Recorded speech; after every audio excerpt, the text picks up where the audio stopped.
तक हम लोगों ने डिस्कस किया है उसमें doubt, method of charging discuss किया था। लास्ट क्लास में हम लोगों ने देखा था कि इंडक्शन क्या है भाई, कंडक्शन क्या है, और फ्रिक्शन से चार्जिंग किया था। Charging by friction, induction and conduction वो देखा था। तो इसमें किसी का डाउट है तो वो क्लियर कर सकता है। तो पहला डाउट तुम्हारा है भाई, फिर से ज़रा अपना डाउट एक्सप्लेन करना मुझे। जैसे ये कोई चार्ज बॉडी लाए, ये है कंडक्टर, तो इधर नेगेटिव आया, इधर पॉजिटिव है। अच्छा, पॉजिटिव एकदम कॉर्नर पे कैसे, बीच में क्यों नहीं हुआ? ठीक है। इस फिनोमेना में एक बच्चे का डाउट है भाई कि नेगेटिव तो यहाँ इलेक्ट्रॉन आ गया, पॉजिटिव वहाँ पे कैसे है, दूर वाले एंड पे पॉजिटिव कैसे है भाई?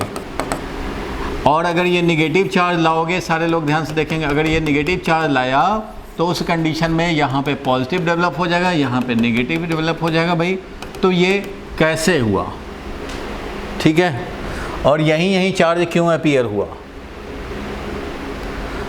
तो इसमें जो भी डाउट है कि भाई यहाँ पे पॉजिटिव क्यों नहीं हो गया, पॉजिटिव इधर ही क्यों है, तो इसका मैकेनिज्म मैं फिर से एक बार एक्सप्लेन कर दे रहा हूँ। और इससे रिलेटेड एक दो और भी कंफ्यूजन हो सकते हैं, वो भी दूर हो जाएं। देखो भाई, नंबर 1 कंफ्यूजन ये कि पॉजिटिव यहाँ बीच में क्यों नहीं बना। तो भाई देखो, जब ये कंडक्टर था और कोई चार्ज बॉडी नहीं लाया गया था, जब कोई चार्ज बॉडी नहीं लाया गया था और ये कंडक्टर था, ऐसे कंडीशन में electron proton means positive negative everywhere था और रैंडमली ओरिएंटेड था। मतलब ऐसा नहीं कि कहीं किसी साइड में ज़्यादा इलेक्ट्रॉन हो जाए, किसी साइड में कम इलेक्ट्रॉन हो जाए, ऐसा नहीं था। हर जगह प्लस माइनस होमोजेनियसली समझो कि प्रेजेंट थे। इस तरह से थे कि इसको कट करोगे तो अगर 10 प्रोटॉन न्यूट्रॉन इधर आएंगे, प्रोटॉन इलेक्ट्रॉन, तो यहाँ भी 20 प्रोटॉन इलेक्ट्रॉन आएंगे और यहाँ पे ये भी न्यूट्रल रहेगा और ये भी पार्ट न्यूट्रल रहेगा। मीन्स जब तक आप कोई चार्ज बॉडी पास में नहीं लाए हो, इंडक्शन नहीं कराए हो, तब तक हर जगह यूनिफॉर्म डिस्ट्रीब्यूशन है इलेक्ट्रॉन्स का, रैंडम मोशन हो रहा है इधर से उधर। कभी भी कट मारोगे तो तुम्हें न्यूट्रल ही प्रोड्यूस होगा। कब? जब इंडक्शन नहीं हुआ है कंडक्टर में, तब। ठीक है।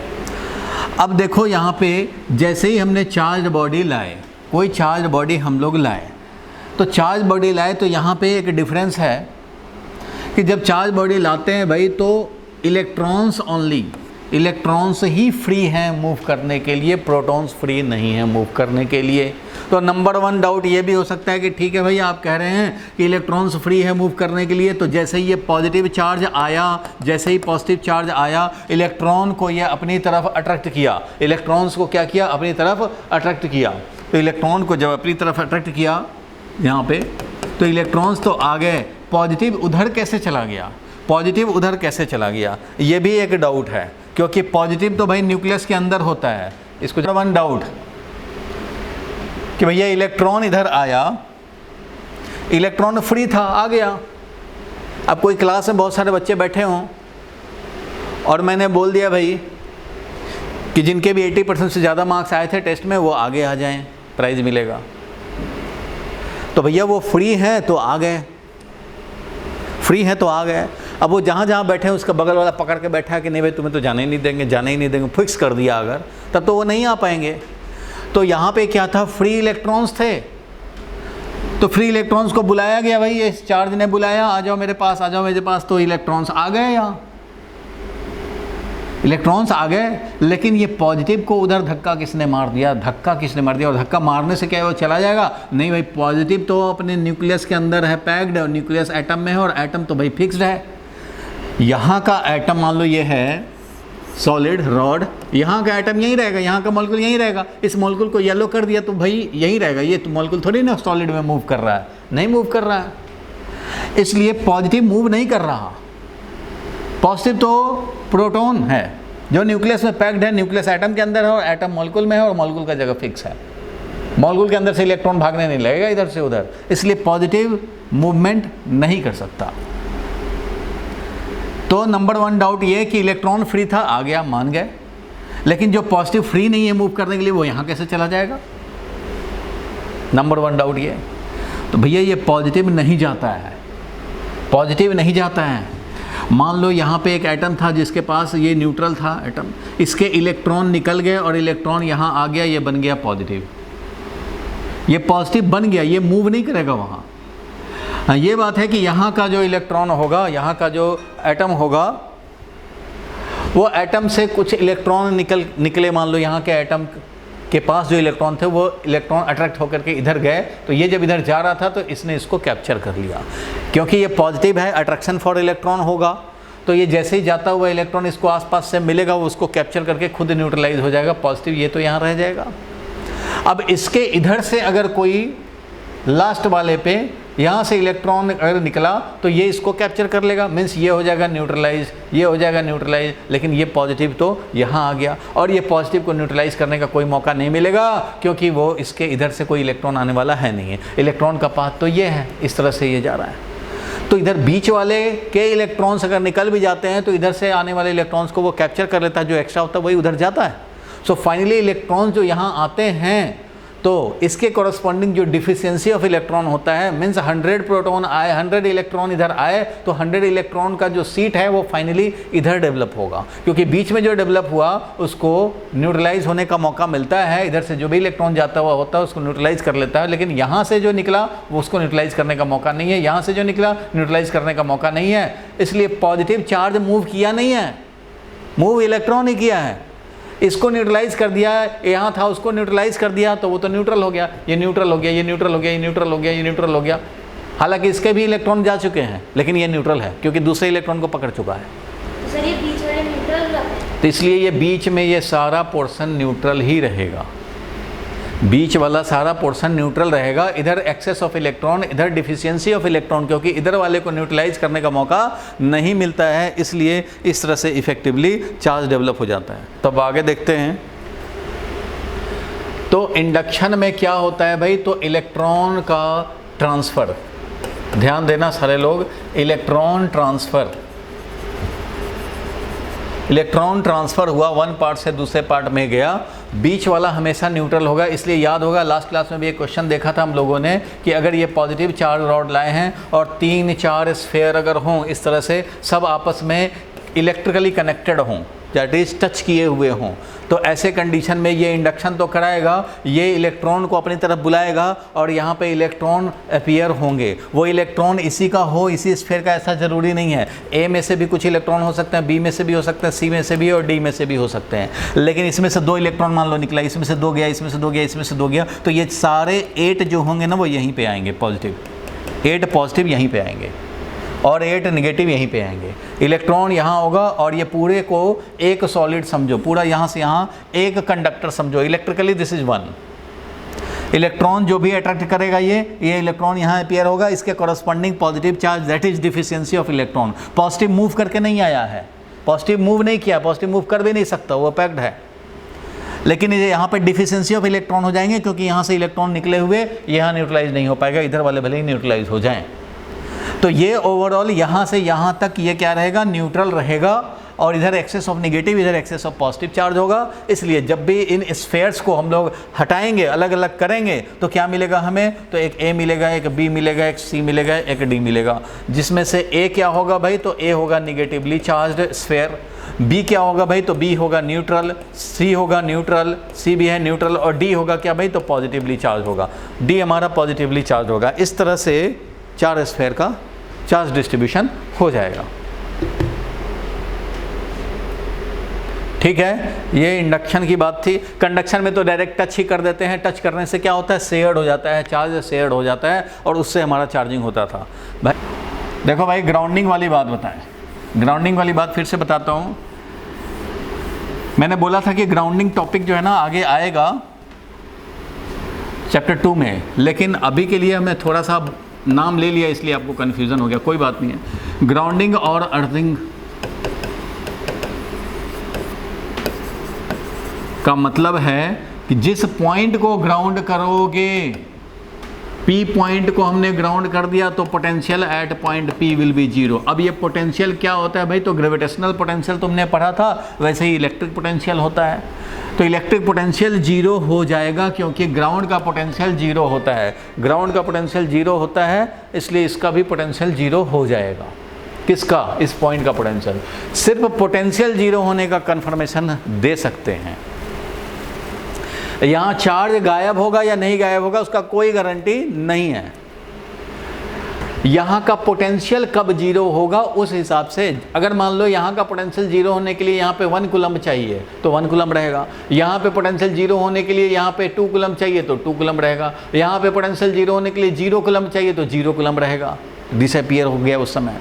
मीन्स ये कन्फर्मेशन चार्ज पे आप कुछ नहीं बोल सकते कि चार्ज कितना होगा, पोटेंशियल जीरो होने का हम लोग बोल सकते हैं। पोटेंशियल जीरो होने के लिए जितना चार्ज चाहिए उतना चार्ज होगा।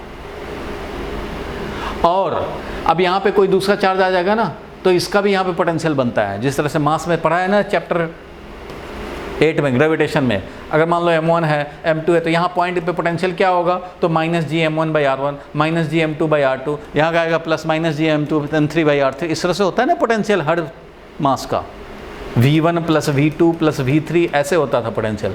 तो ये सब आएगा। फिलहाल यहाँ पे पोटेंशियल निकालना हो तो यहाँ का जो चार्ज है उसका पोटेंशियल, यहाँ का जो चार्ज है उसका पोटेंशियल, यहाँ पे जो चार्ज होगा उसका पोटेंशियल, यहाँ जो चार्ज होगा उसका पोटेंशियल।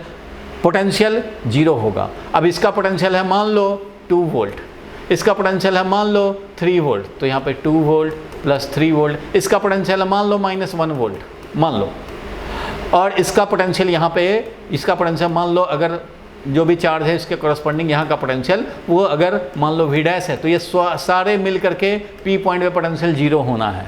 अब ये टोटल मिला के पोटेंशियल जीरो है। अब सोचो कि यहाँ पे चार्ज कितना रहेगा, तो भैया यहाँ पे v', यहाँ के चार्ज के चलते जो पोटेंशियल होगा v' ऐसा होगा कि बाकियों से जो पोटेंशियल बना है उसको नलिफाई कर दे, उसके इक्वलेंट अपोजिट हो जाए, इक्वलेंट नेगेटिव हो जाए। तो यहाँ का चार्ज कितना होगा तो वो डिपेंड करता है ना कि यहाँ चार्ज कितना, यहाँ चार्ज कितना, यहाँ चार्ज कितना, वो कितना पोटेंशियल बनाया है। इसको तो नलिफाई कराना है, पोटेंशियल नेट जीरो करना है। इसलिए नेट पोटेंशियल जीरो होने का बात पक्का है। चार्ज को जीरो नहीं जीरो क्या होगा उसका कोई गारंटी नहीं है। अर्थिंग का मतलब यही होता है कि potential becomes zero.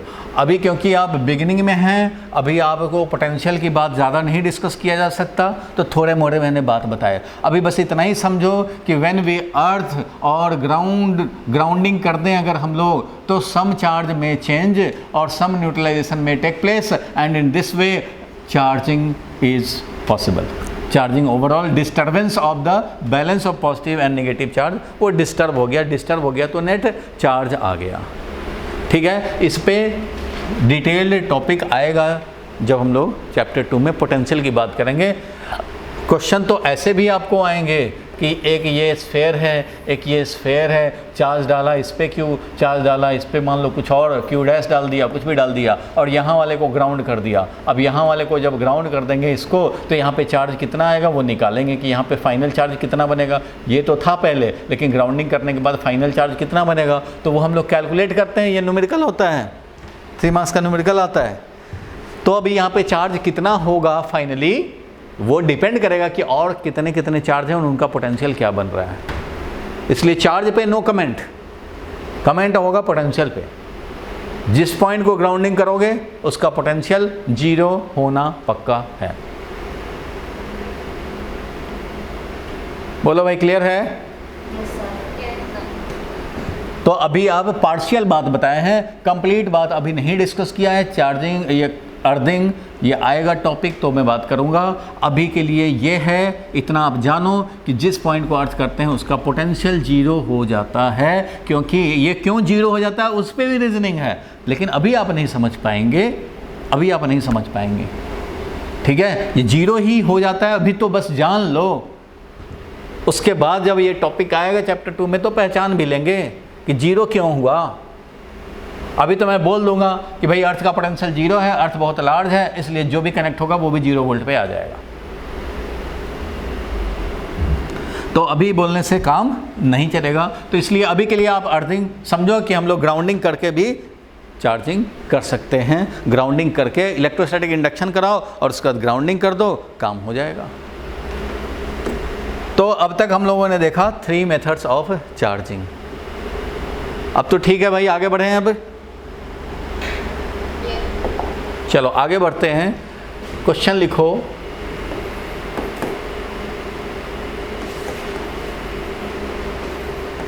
How does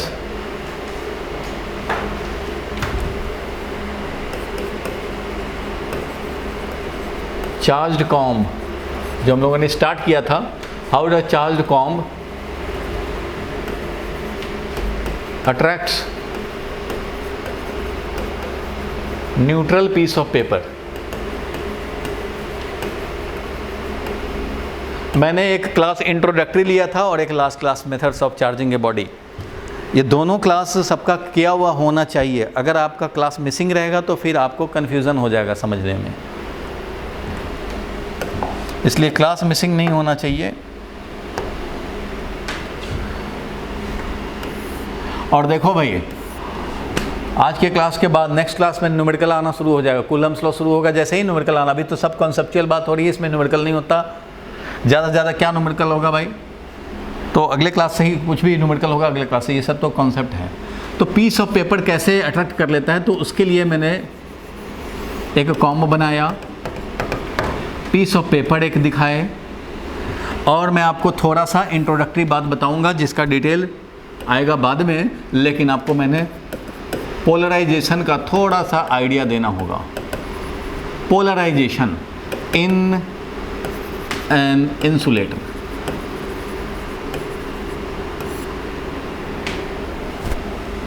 polarisation insulator में वो क्या होता है वो देखना है। तो पहले पोलराइजेशन की बात कर लें, फिर उस क्वेश्चन पे हम लोग आएंगे। ठीक है भाई, पोलराइजेशन क्या होता है? तो देखो, induction in conductor, induction in conductor and polarization in insulator, दोनों का होता है similar effect. Effect is similar, mechanism is different. Effect similar but mechanism different है।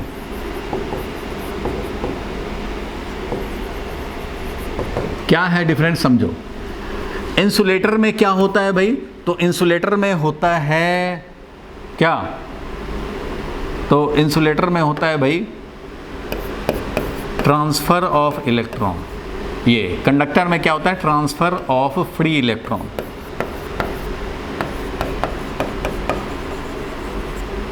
ड्यू टू प्रेजेंस ऑफ, जब भी कोई हम लोग चार्ज बॉडी लाते हैं, due to presence of charged body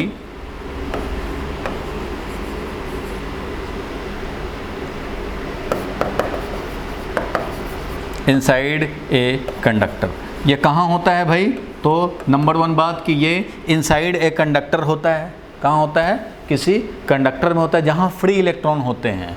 तो इसलिए जब भी कोई चार्ज बॉडी लाएंगे तो इसमें क्या होगा भाई? तो जब भी चार्ज बॉडी लाएंगे तो इसके जो फ्री इलेक्ट्रॉन्स हैं उनका शिफ्टिंग होगा, ट्रांसफ़र होगा एक तरफ से दूसरी तरफ, इस तरह से ट्रांसफ़र होगा, और ये इंडक्शन प्रोसेस के नाम से जाना जाता है। ट्रांसफर ऑफ इलेक्ट्रॉन और redistribution of charge in a body. किसी कंडक्टर में रीडिस्ट्रीब्यूशन ऑफ चार्ज हुआ due to presence of any nearby charge body is known as induction. ठीक है भाई, ये मैकेनिज्म है इलेक्ट्रॉन शिफ्टिंग का और चार्ज रीडिस्ट्रीब्यूशन। पोलराइजेशन में क्या होता है इसका डिटेल बाद में है, लेकिन अभी के लिए मैं बताऊं। पोलराइजेशन मतलब इंसुलेटर में, तो इंसुलेटर में भाई सबसे बड़ी बात है कि इंसुलेटर में फ्री इलेक्ट्रॉन होते ही नहीं है। इंसुलेटर में क्या होते हैं? बाउंड इलेक्ट्रॉन होते हैं। मतलब जिनको बोला गया कि 80% से ज़्यादा है तो सामने आओ भाई, तुम्हें प्राइज़ मिलेगा, लेकिन उसके बगल वाला जो 40% वाला 50% वाला उसने पकड़ रखा है, फिक्स कर दिया, उसको नहीं जाने देंगे, तो वो नहीं आ पाएगा। तो वैसे ही है, अगर ये मेटल है तो मेटल में स्टूडेंट्स फ्री हैं मूव करने के लिए, तो बुलाया जाएगा वो आ जाएंगे। इलेक्ट्रॉन को बुलाया गया, आ गए एक तरफ।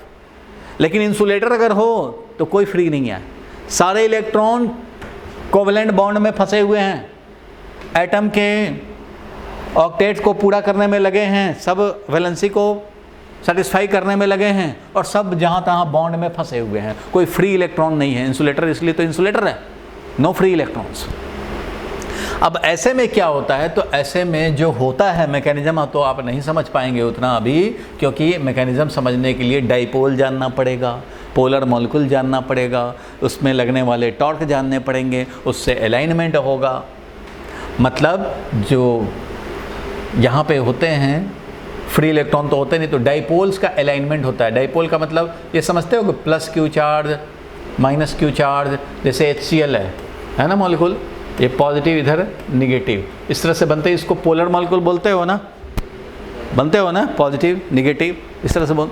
तो वैसे ही निगेटिव पॉजिटिव जो डाइपोल है ना, उनमें फोर्स लगता है। अगर मान लो ये है डाइपोल, ये प्लस है, ये माइनस है, कोई मॉलिक्यूल है जिसका पॉजिटिव चार्ज इधर है, निगेटिव चार्ज, मान लो ये H है, इधर Cl है, तो इसमें क्या होता है कि जैसे ही ये कोई चार्ज बॉडी यहाँ लाओगे, जैसे ही हम लोग क्या करेंगे, कोई भी चार्ज बॉडी जैसे ही लाएंगे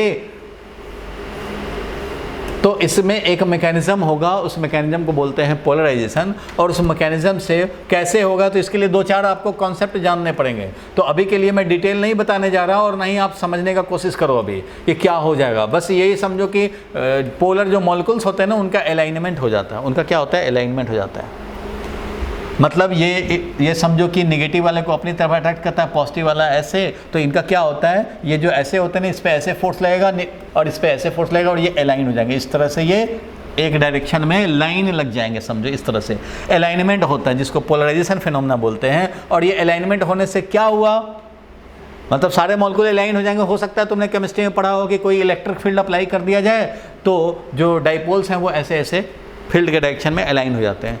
हो सकता है पढ़ा हो, थोड़ा बहुत जानते होगे तो, लेकिन इसका मैकेनिज्म जानने हैं। टॉर्क क्या होता है, कैसे टॉर्क लगा, फोर्स लगा तो इसको क्यों ओरिएंट कर दिया, वो होता है मैकेनिज्म जानेंगे। ये जानने में चैप्टर 2 में ही ये है पोलराइजेशन। तो उस समय क्या होता है भाई, तो ये अलाइनमेंट समझो, ये कैसे हुआ उसको गोली मारो। अभी के लिए कैसे हुआ वो तो हम लोग समझेंगे जब आएगा। फिलहाल ये है कि इस पर फोर्स लगने तुम भी खुद सोचो कि ये अगर यहाँ पॉजिटिव है, ये नेगेटिव है, उधर से हम लोगों ने क्या किया, कोई चार्ज आया, ये चार्ज जो आया, ये चार्ज बॉडी आया, ये क्या करेगा, ये बोलेगा कि पॉजिटिव उधर जाओ, नेगेटिव इधर आओ। यानी कि ये पॉजिटिव है, ये नेगेटिव है, तो पॉजिटिव को इधर फोर्स लगाए, नेगेटिव को इधर। अब तुम खुद सोचो कि इस पे इधर फोर्स लगाएं, इस पे इधर फोर्स लगाएं, तो होगा क्या, तो इसको इधर फोर्स लगाएंगे, इसको इधर लगाएंगे, तो ये ऐसे हो जाएगा। बोलो ये समझते हो कि नहीं। कुछ भी एग्जाम्पल देख सकते हैं हम लोग। मान लो ये रिमोट ही है, इस पे मैं इधर फोर्स लगाऊं, मान लो एक थ्रेड ले ले, यहाँ से लगा दे, एक थ्रेड यहाँ ले लगा दे, और इधर से इसको पुल करें, इसको इधर से थ्रेड से पुल करें, तो इसका क्या हाल होगा, ये ऐसे हो जाएगा कि नहीं हो जाएगा, हो जाएगा लाइन। तो वैसे ही ये है कि जो HCl मॉलिक्यूल है, मान लो यहाँ पे है हाइड्रोजन, यहाँ है क्लोरीन, और ये रहना है दोनों को अटैच, तो इसको हम लोग पोलर मॉलिक्यूल बोलते हैं। जिस भी पोलर मॉलिक्यूल से ये बना है इंसुलेटर, हर चाहे वो कैसा भी हो, उसमें इस तरह से डाइपोल मिलेंगे, पॉजिटिव मिलेगा और नेगेटिव मिलेगा। पॉजिटिव पे देखो जैसे ही चार्ज बॉडी यहाँ लाओगे, ये क्या करेगा, पॉजिटिव को ऐसे धक्का मारेगा इधर, और नेगेटिव को अपनी तरफ, और ऐसा लगने से क्या होगा भाई, तो ये इधर फोर्स लगेगा, तो ये ऐसे हो जाएगा। तो वही सारे मॉलिक्यूल जो इधर हैं वो भी ऐसे हो जाएंगे, जो जहाँ है वहाँ से ओरिएंट होकर के इस तरह से अलाइनमेंट होता है। और अलाइनमेंट होने से इफेक्ट क्या हुआ भाई, तो अलाइनमेंट होने से देखो क्या इफेक्ट हुआ। ये एरो का मतलब है इधर पॉजिटिव, जिधर पॉजिटिव है ना उसको एरो लगाते हैं, इधर वाले को नेगेटिव। इस तरह से ये सारे अलाइंड हो गए। तो इधर देखो पॉजिटिव है, इधर देखो ये पॉजिटिव है, इधर देखो ये पॉजिटिव है, इधर देखो ये पॉजिटिव है, इधर देखो इसका टेल है मतलब नेगेटिव है, इधर देखो इसका टेल है मतलब नेगेटिव है, नेगेटिव है, नेगेटिव है। और बीच में क्या है भैया, बीच में क्या है, positive negative, positive negative, positive negative, positive negative, positive negative, positive negative. देखो एक का पॉजिटिव, दूसरे का नेगेटिव, एक का पॉजिटिव, दूसरे का negative, positive negative, positive negative, positive negative, positive negative, means overall neutral. तो बीच में हुआ न्यूट्रल, इधर हो गया नेगेटिव, इधर हो गया पॉजिटिव। तो यही बात तो यहाँ भी होता था, कंडक्टर में भी यही होता था, लेकिन यहाँ का मैकेनिज्म अलग था। यहाँ नेगेटिव डेवलप होना है, यहाँ पॉजिटिव डेवलप होना है, लेकिन यहाँ पे हुआ है due to shifting of electron, यहाँ पे हुआ है due to alignment of molecules. और इस फिनोमेना को बोलते हैं पोलराइजेशन, इलेक्ट्रॉन शिफ्टिंग को बोलते हैं इंडक्शन। तो मैकेनिज्म इज डिफरेंट, बट यहां भी वही हाल होना है, रिजल्ट इज सिमिलर। ऐसे लाएंगे, ये अगर हमारा इंसुलेटर है तो भी यहाँ पे क्या होगा, निगेटिव डेवलप हुआ, यहाँ पे क्या हुआ, पॉजिटिव डेवलप हुआ, तो रिजल्ट इज सिमिलर। हो सकता है यहाँ पे 2 कूलम वही कॉम, मान लो वही चार्ज बॉडी लाए यहाँ पे, सारे लोग पहले सुन लो एक बार और, जो है वही चार्ज बॉडी यहाँ लाए कंडक्टर के पास, तो हो सकता है यहाँ पे -2 माइक्रोकूलम और यहाँ +2 माइक्रोकूलम डेवलप हुआ, और वही चार्ज बॉडी जब यहाँ लाते हैं सिमिलर इंसुलेटर में, तो हो सकता है कि यहाँ पे -1 कूलम डेवलप, 1 माइक्रोकूलम और यहाँ +1 माइक्रोकूलम, मीन्स एक्सटेंट अलग हो जाएगा। वहाँ 2 का शिफ्टिंग हुआ था, यहाँ पे 1 का शिफ्टिंग हुआ, तो एक्सटेंट अलग हो सकता है, लेकिन इधर निगेटिव और उधर पॉजिटिव बनना है वो पक्का है, सिमिलर होंगे। कम ज़्यादा होना वो अलग बात है, लेकिन होना यही है कि जैसा चार्ज लाओगे उसका अपोजिट नेचर वाला नियर एंड पे और सेम नेचर वाला डिस्टेंट एंड पे डेवलप होगा, due to polarization, due to induction. इसलिए बोला कि similar effect but mechanism is different. Insulator में पोलराइजेशन, कंडक्टर्स में इंडक्शन। क्लियर है यहां तक?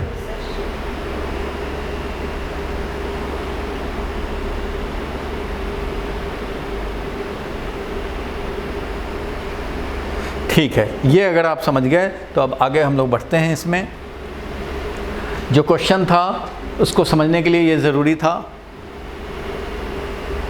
तो चलो भाई अब वापस आ जाते हैं।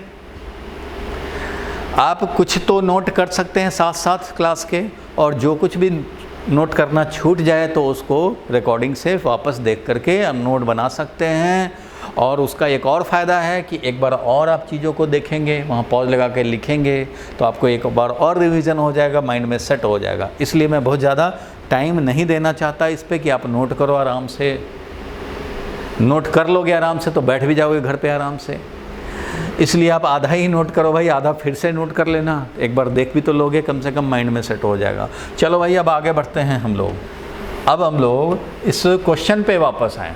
जिस क्वेश्चन को हम लोग देख रहे थे इस क्वेश्चन पे आ जाएं कि कैसे हमारा चार्ज कॉम अट्रैक्ट कर लिया न्यूट्रल पीस ऑफ पेपर को।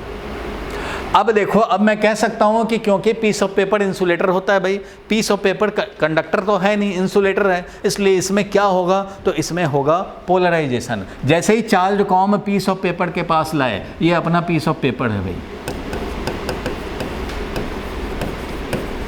ये पीस ऑफ पेपर है जो कि न्यूट्रल है। न्यूट्रल का मतलब ये नहीं कि इस पे चार्ज नहीं है, इसका मतलब balance of positive and negative charge है। इसका मतलब balance of positive and negative charge है, जितना पॉजिटिव है उतना ही नेगेटिव है, तभी तो ये अनचार्ज या न्यूट्रल है। अब जरा ध्यान देना, बड़ा इंपॉर्टेंट पॉइंट है। और जो मैंने बताया था ना कि positive repulsion, positive negative attraction जो आप बताते थे, और पॉजिटिव और न्यूट्रल तो नो फोर्स, ये जो पढ़ा था वो बिल्कुल पढ़ा था, ठीक पढ़ा था, लेकिन इनमें से एटलीस्ट 1 शुड बी पार्टिकल, ये बोला था मैंने।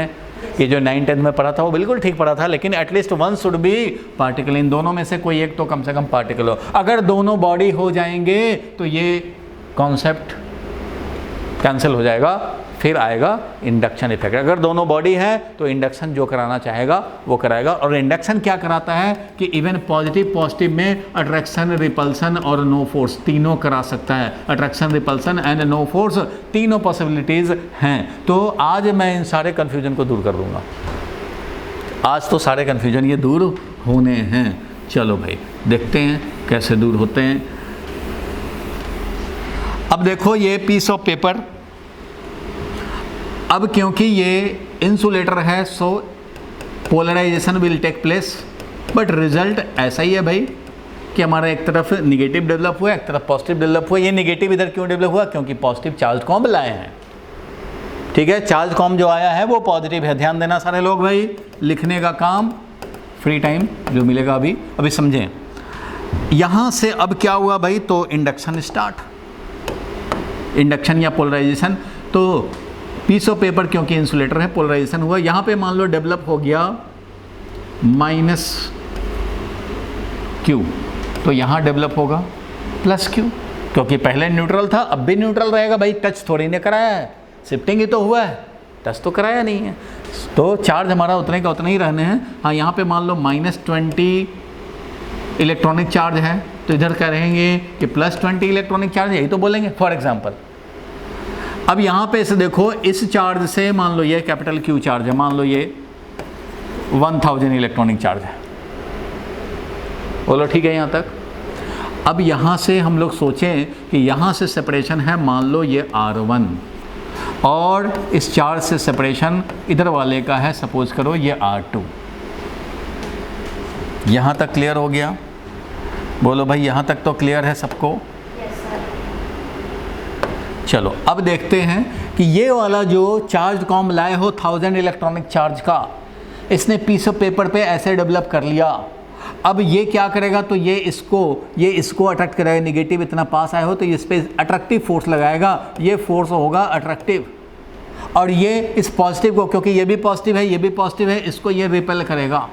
फंडामेंटल वही है, पॉजिटिव निगेटिव को अट्रैक्ट करेगा, पॉजिटिव पॉजिटिव को रिपेल करेगा। तो ठीक है भाई, इस पॉजिटिव पॉजिटिव को रिपेल करेगा, यहाँ पे ये रिपल्सिव फोर्स है। ठीक है भाई, अब जरा देखा जाए कि ये अट्रैक्टिव और रिपल्सिव फोर्स का जो वैल्यू है वो कितना होगा। तो मैं यहाँ पे लिख रहा हूँ अट्रैक्टिव फोर्स, इधर लिखूंगा मैं रिपल्सिव फोर्स, इन दोनों के वैल्यूज लिखने हैं। बोलो भैया अट्रैक्टिव फोर्स का वैल्यू कितना होगा वो हम लोग जानना चाहते हैं। तो अब एक चीज़ और यहाँ पे रिकॉर्ड होना ज़रूरी है, सबको जानना ज़रूरी है। क्या भाई? तो न्यूटन्स लॉ का यहाँ पे एनालॉगी होता है कूलम्स लॉ, जो कि नेक्स्ट टॉपिक है हम लोगों का, वो है कूलम्स लॉ। यहीं से न्यूमेरिकल स्टार्ट होगा।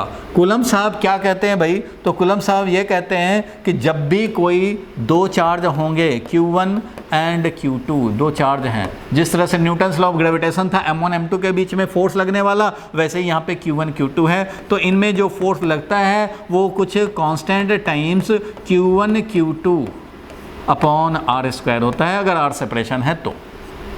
जिस तरह से ग्रेविटेशनल फोर्स वैसे ही है ये इलेक्ट्रिक फोर्स में कोई डिफरेंस नहीं है, सिमिलर फोर्स हैं।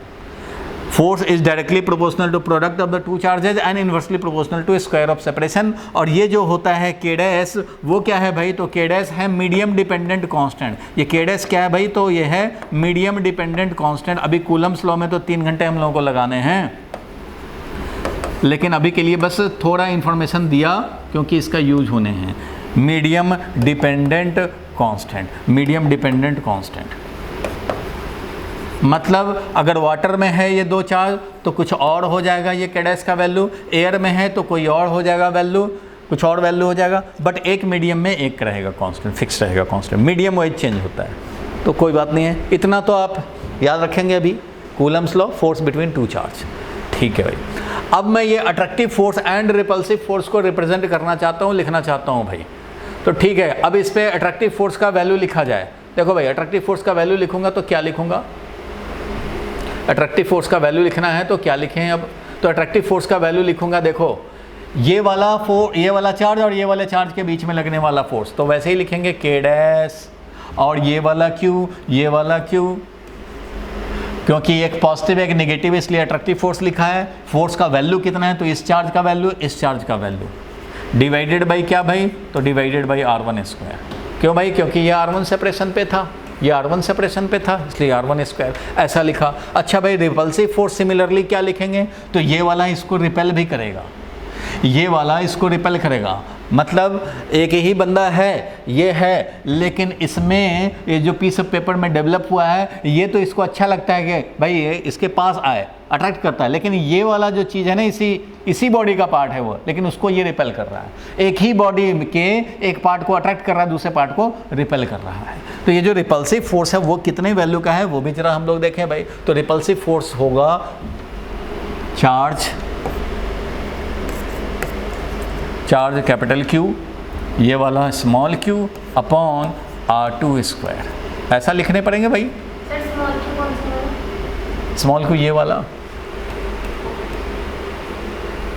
जैसे यहाँ पे था ये माइनस स्मॉल q, तो ये पॉजिटिव निगेटिव था इसलिए अट्रैक्टिव लिखा। ये charge capital Q, into small Q upon R1 square. ये वाला इस पे जो फोर्स लगाएगा capital Q small Q upon R2 square, मतलब 1000 इलेक्ट्रॉनिक चार्ज 20 इलेक्ट्रॉनिक चार्ज, ये 1000 है समझो, ये 20 इलेक्ट्रॉनिक चार्ज वाला डिवाइडेड बाय R2 जो होगा वो। सिमिलरली यहाँ भी 1000 है, ये 20 है, और R1 जो होगा वो। तो इस तरह से अट्रैक्टिव फोर्स भी देखा, रिपल्सिव फोर्स भी देखा। और अब तुम बताओ कि अट्रैक्टिव फोर्स ज़्यादा है या रिपल्सिव फोर्स ज़्यादा है? तो इन दो में कंपेयर करोगे भाई, इसमें और इसमें कंपेयर करोगे। अब बताओ इन दोनों में क्या है, न्यूमरेटर तो सेम है भाई, इन दोनों में न्यूमरेटर तो सेम है। K dash capital Q small Q, K dash capital Q small Q same है, डिनोमिनेटर इज डिफरेंट। ये जो डिनोमिनेटर में है वो डिफरेंट है, R1 है यहाँ R2 है। अब आप सोचो कि कौन लार्ज है, बताओ कौन लार्ज है वो बता दो।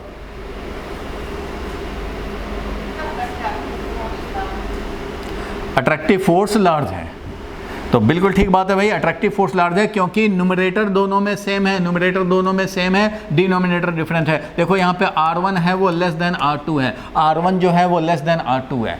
R1 जब लेस देन R2 है तो ये डिनोमिनेटर कम है, यहाँ समझो 2 स्क्वायर है, यहाँ समझो 4 स्क्वायर है, तो 2 स्क्वायर है, ये कम वैल्यू है, कम वैल्यू है, तो ये कम डिनोमिनेटर होने से क्या होगा, ये वैल्यू ज़्यादा होगा।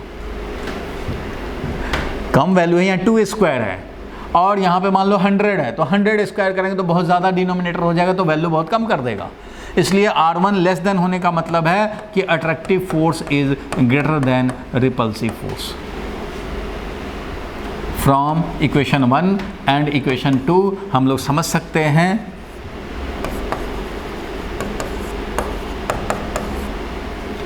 बोलो, ये कह सकते हैं ऐसा कि attractive force is more than repulsive force. इसलिए ये इसको समझो कि 7 न्यूटन से अट्रैक्ट कर रहा है लेकिन 5 न्यूटन से रिपेल कर रहा है, और दोनों एक ही बॉडी पे लग रहे हैं भाई, एक ही पीस ऑफ पेपर पे, एक ही पीस ऑफ पेपर पे। ये है पेन, मान लो पीस ऑफ पेपर, मैं इसको अट्रैक्ट कर रहा हूँ 7 न्यूटन से और इसको रिपेल कर रहा हूँ 5 न्यूटन से, तो एक ही बॉडी पे जब दो फोर्स लगते हैं अपोजिट में 7, 5, तो नेट क्या हुआ इस पे 2 हुआ, नेट हुआ इस पे 2, तो नेट जिधर लगेगा उधर ये एक्सेलरेट करेगा। इसलिए एक्सेलरेशन किधर होगा भाई, तो एक्सेलरेशन तो होता है net force divided by mass of the piece of paper. अब नेट फोर्स यहाँ पे 2 न्यूटन लगा divided by mass of piece of paper, जो भी होगा mass of piece of paper कितना कम होता है, बहुत कम होता है भाई। इसलिए छोटा सा भी नेट फोर्स मिला तो वो भागेगा, एक्सेलरेट होगा उधर, और एक्सेलरेट होकर के ये इस पे चिपक जाएगा। तो अट्रैक्ट किया पीस ऑफ पेपर को, क्यों किया वो आप मैथमेटिकली समझ गए भाई। बोलो भाई यहां तक क्लियर है, तो मैं आगे की बात करूं। ऐसा हुआ अट्रैक्टिव फोर्स ज्यादा हो गया रिपल्सिव फोर्स से, हेंस नेट अट्रैक्शन। लिख लो भाई, लिखना चाहते हो अगर तो आप लिख सकते हो। जो इसमें ज़रूरत था वो सब हम लोगों ने डिस्कस कर लिया लेफ्ट हैंड साइड पे।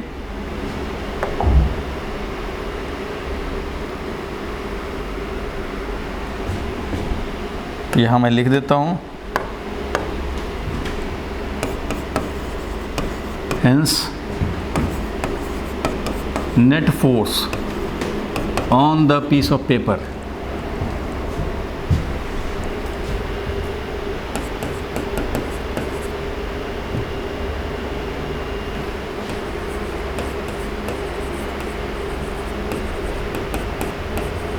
will be attractive.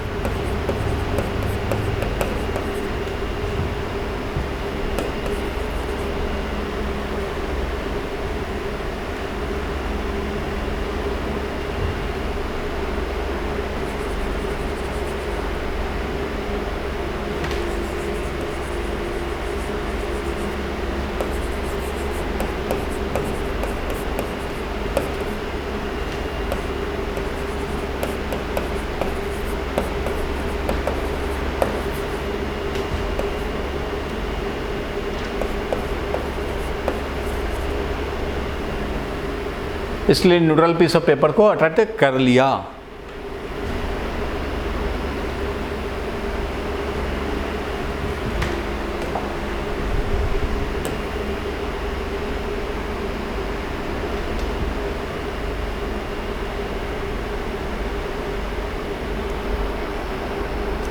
देख लो, किसी को कोई डाउट है तो पूछ लेगा भाई।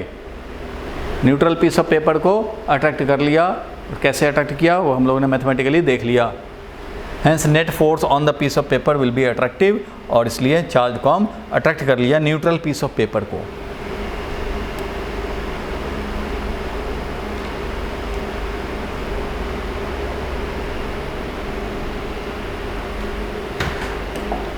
अब इसकी एनालिसिस अब स्टार्ट करते हैं। ये तो हो गया सिंपल क्वेश्चन का आंसर, बट अब इससे एनालिसिस करते हैं और अपने डाउट्स को रिमूव करते हैं थोड़ा। तो देखो भाई, अब यहां तक तो कोई कंफ्यूजन नहीं है किसी को? ऑनलाइन वाले बोलो भाई, कोई कंफ्यूजन नहीं है। तो चलो भाई आगे बढ़ते हैं हम लोग। इसमें जरा देखो,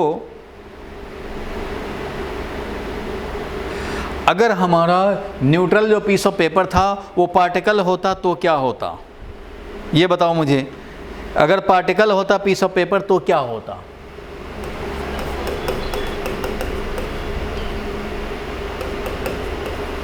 if piece of a paper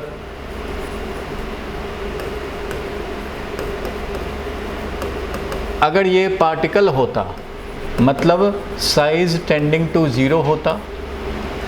अगर ये पार्टिकल होता, अभी तो ये जो बॉडी था फाइनाइट साइज था, R1 हुआ, R2 हुआ, R1 R2 में ये रिलेशन था, इस हिसाब से अट्रैक्टिव फोर्स ज़्यादा हो गया। अगर ये 5 न्यूटन था तो ये 7 न्यूटन हो गया, या 5 न्यूटन था ये 5.1 न्यूटन भी हो गया, तब भी तो 0.1 न्यूटन तो ज़्यादा हो गया। 0.1 न्यूटन है तो ये छोटा सा मास से भाग जाएगा उधर, ठीक है।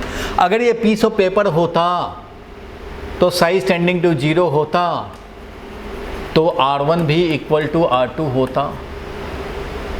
होता कि नहीं होता? भाई ये पीस ऑफ पेपर बड़ा साइज का था, तब तो ये R1 R2 अलग हो जाएगा। अगर ये पॉइंट ही होता तो R1 ये, R2 भी ये।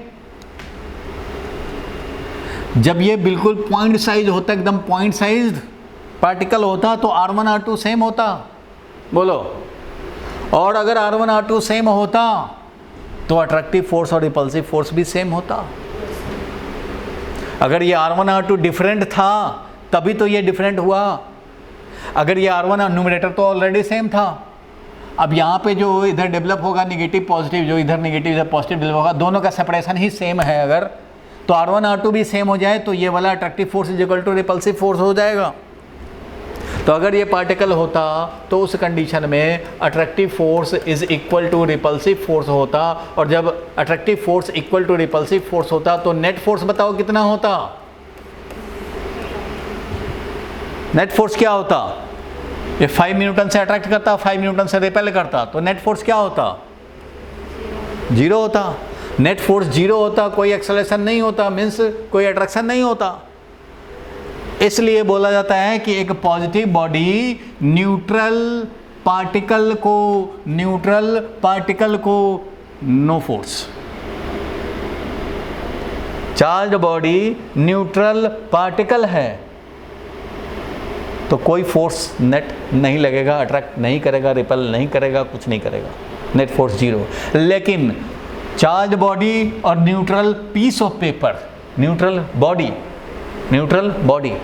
बॉडी हुआ मतलब साइज अप्रिसिएबल, तो चार्ज बॉडी और ये न्यूट्रल बॉडी है, तो उस कंडीशन में देखा कि अट्रैक्शन हो गया। तो हम लोगों ने जो 9th 10th में पढ़ा था कि भाई पॉजिटिव है और न्यूट्रल है तो नो फोर्स, तो भैया ये न्यूट्रल पार्टिकल ले लो तो नो फोर्स वैलिड रहेगा। लेकिन बॉडी ले लिए तो इंडक्शन इफेक्ट आएगा, पोलराइजेशन इफेक्ट आएगा, और उस कंडीशन में आपका जो थ्योरी है, फंडामेंटल जो बात है, वो बॉडी में काम नहीं कर पाएगा। बॉडी में आप वो कंक्लूजन नहीं निकालना, क्योंकि जब बॉडी होता है तो इंडक्शन इफेक्ट काउंट करने पड़ते हैं, और इस तरह से एक charge comb neutral piece of paper को अट्रैक्ट कर लेता है, और ये बात भी प्रैक्टिकल है और थ्योरेटिकली भी क्लियर है। लेकिन पार्टिकल होगा तो ऐसा नहीं होगा। तो यहाँ पे कंक्लूजन लिख रहा हूँ, hence a positive charge body, आप भी लिख लें, hence a positive charge body can attract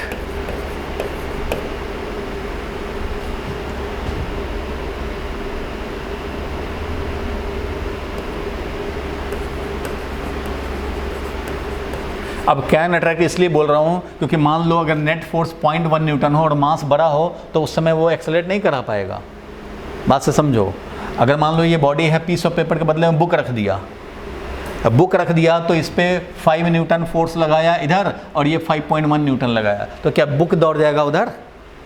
book तो हैवी है, ज़्यादा मास है, तो इसलिए 0.1 न्यूटन 0.2 न्यूटन का नेट फोर्स अगर लगा तो बुक नहीं जाएगा। लेकिन पीस ऑफ पेपर है छोटा सा, वही बड़ा सा पेज रखो, तुम पूरा पेज रखो और तब चार्ज कॉम लाओ, वो अट्रैक्ट नहीं करेगा क्योंकि फ्रिक्शन है, उसको एक्सेलरेशन करने में रोक देगा, वो एक्सेलरेट करने में रोक देगा, मास भी कम है, इसलिए फोर्स जो एक्सेलरेशन करना चाहेगा वो एक्सेलरेशन बहुत कम होगा, और फ्रिक्शन है, कहीं रोक दिया तो नहीं जाएगा। अब बुक है, बुक को थोड़ी अट्रैक्ट कर लोगे चार्ज कॉम से, नहीं कर पाओगे। पीस ऑफ पेपर को इसलिए कर पाते हैं क्योंकि मास बहुत कम है, इसलिए मैं यहाँ लिख रहा हूँ hence a positive charge body can attract a neutral piece of paper, can attract a neutral body. Can इसलिए बोल रहा हूँ कहीं मास ज़्यादा हो गया या फ्रिक्शन ज़्यादा हो गया तो वो नहीं भी कर पाएगा। करने को तो इलेक्ट्रिकली करेगा बट जा नहीं पाएगा, इलेक्ट्रिकली तो करेगा। तो hence a positive charge body can attract a neutral body but can not attract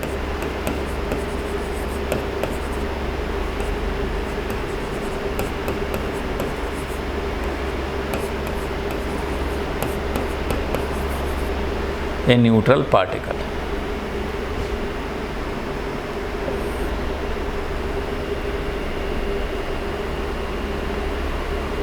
ये हम लोगों ने एक नोटेबल पॉइंट देख लिया।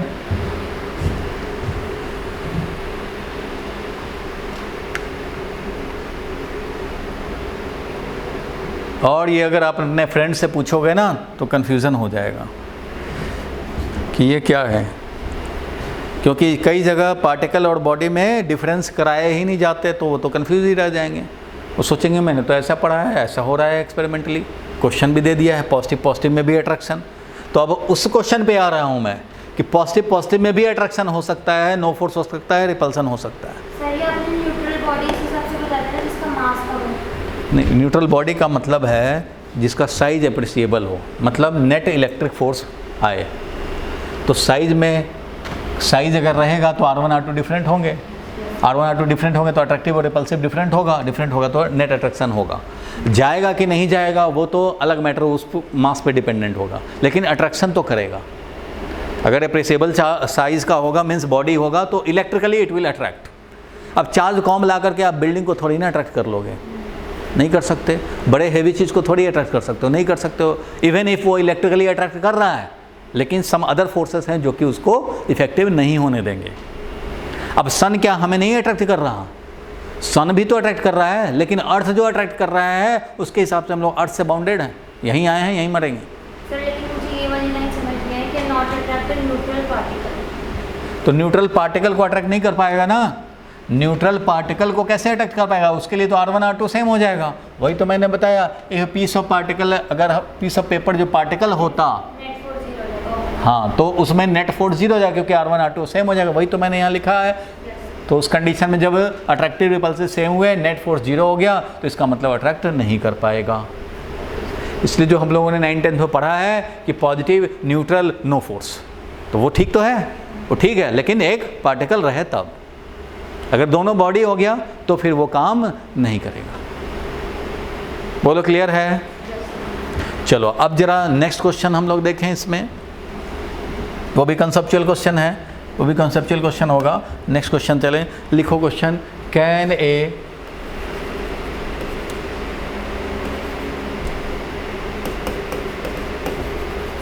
ए positive charge body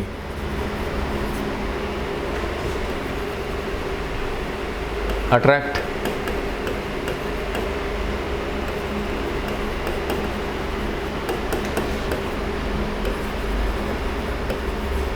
another positive charged body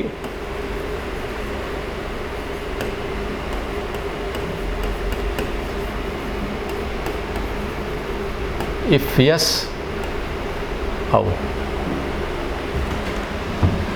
और ये सही में आपके फ्रेंड्स को कंफ्यूज करेगा, और कुछ जो ज़्यादा कॉन्सेप्चुअली नहीं सोचते हैं वो टीचर्स भी कुछ कंफ्यूज हो सकते हैं कि भैया ये कैसे, पॉजिटिव में तो रिपल्सन पढ़ा है, ये अट्रैक्शन कैसे हो सकता है। तो ये क्वेश्चन भी है कॉमन, प्रदीप दिनेश जिसमें भी देखोगे मिल जाएगा ये, और आंसर भी लिखा रहेगा। क्या आंसर लिखा रहेगा वो भी मैं बताऊंगा, लेकिन उसको पहले हजम कर लें कि कैसे ये हो सकता है। तो मैंने बताया था कि भैया एक पॉजिटिव चार्ज बॉडी हो, ध्यान देना, फैक्ट ये है पॉजिटिव चार्ज बॉडी है और ये पॉजिटिव चार्ज बॉडी है, दोनों बॉडी हो। अगर दोनों बॉडी हैं तो ये वाला पॉजिटिव चार्ज बॉडी इसको अट्रैक्ट कर सकता है, इसको रिपेल कर सकता है, और इस पर नेट फोर्स 0 भी कर सकता है। मीन्स तीनों कंडीशन बन सकते हैं इसके लिए। और 9-10th के हिसाब से जो हम लोगों ने पढ़ा है कि भैया एक पॉजिटिव चार्ज बॉडी है और दूसरा एक पॉजिटिव है, तो ये रिपेल ही करेगा, ठीक है, ये रिपेल ही करेगा। तो ये बात ठीक है fundamentally, at least one should be particle.